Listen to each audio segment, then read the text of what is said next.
to you to decide that. I think So, anyways, I can tell you a little bit about why these attempts to shut people down are being made, because you need to know this. So,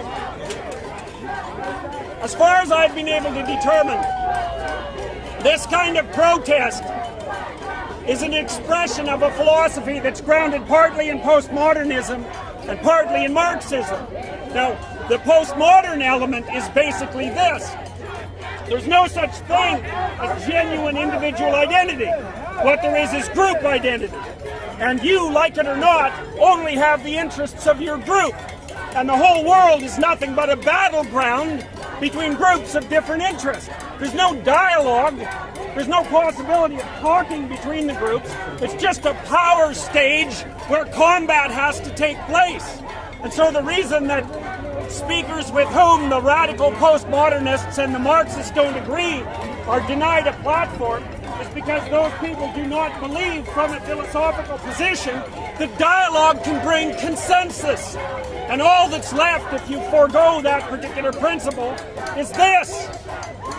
And this is only where it starts. You know, the fact is that you're all pretty damn civilized. And thank God for that. Because if there were enough fools in the crowd, especially those who are intent on violence, this would turn out very differently. Right. And we do not want to go down that pathway. It's a big mistake. We've been down that pathway many, many times. The question was, had we called the police and had them removed, would have that been a failure? And I think the answer to that is, there's no point in it, right? There's no reason to assume that this is a bad thing. It's noisy and it's annoying, but that's fine. You gotta let things, you gotta follow what you believe to be true, right? And don't worry about it, and then let things happen and see what happens, because it's perfectly possible that if you're trying to do the right thing, and you're trying to speak properly, that whatever happens around you is a partial consequence of that, and that it's a good thing. So we'll see. We'll have weeks after this event to analyze its consequences, and so far, all of those of you that are there to listen to me talk, you're peaceful and reasonable, and you got a chance to show that to hundreds of thousands of people. So good! This is a good thing, not a bad thing. How do we get these people to understand the dialogue? How do we get these people to understand that dialogue leads to consensus?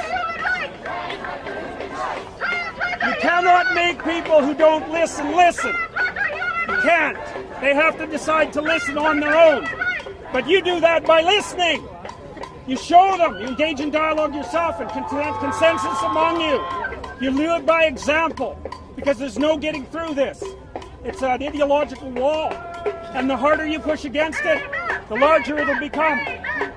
Don't worry about it. But don't get pushed around. And don't let people indoctrinate you. And so the other thing you have to do is if you stand for reason and you want education, is organize yourselves that way and tell the administration, right? So now say what you have to say. And in classes where people push doctrines on you, get your damn arguments together and push back. You know, but you have to be more articulate and more well-read and better educated than the people against whom you're pushing. But that's your job at the university, is to become articulate. And there's nothing more powerful than someone who is articulate. No one ever says that at the university. It's true. You go in the library and read great people. Write so that you learn how to think. And talk so that you learn how to speak. It'll make you unbelievably powerful. And that's what university is for. I can't understand why you're not told that. Nothing more powerful than articulate speech. Nothing.